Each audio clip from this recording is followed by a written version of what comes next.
The time leading up to the Civil War was one of great tension.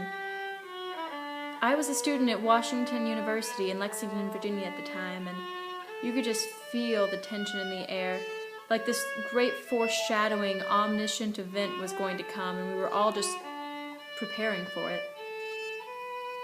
Some people there, you just thought they were born sectionalists. They hated everything to do with the North, and their view rubbed off on everyone else. It wasn't the majority view, but they're just sort of manifest this all-together hatred towards the North. And eventually, they tore down the Union flag that was in the middle of the university. No one did anything to try to pick it up. They just left it there on the ground.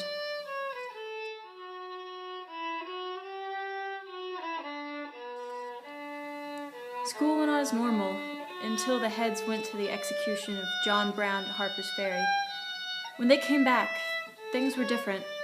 We had drills more often, and people didn't care about books anymore. Unless they were about war, ruling, we just didn't study. After war broke out, I became part of the college company, or 4th Virginia Regiment. My first night, I slept on a bed of corn stalks.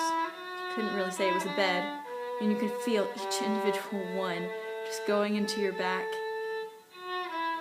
I saw my brother for the first time in a long time at our campsite. We bunked together, but little did either one of us know that our first battle was going to be the next day.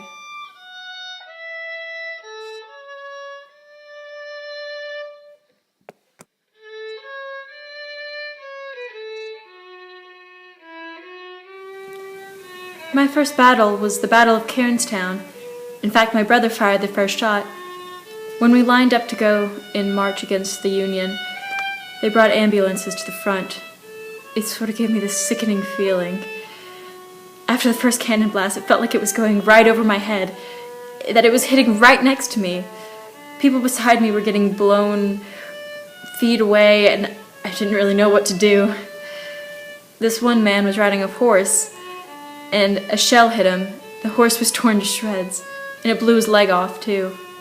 The man had only been in the army for 5 days, in battle less than 5 minutes.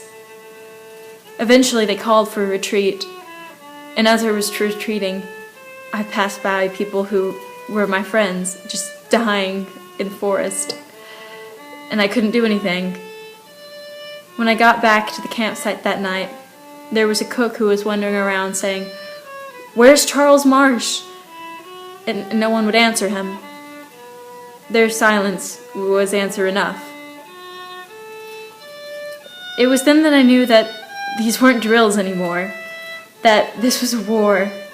Everything that we had been feeling and foreshadowing up to this point was actually happening, and that I kind of felt sick, because no matter who won this war, I knew that there was going to be blood, and lots of it.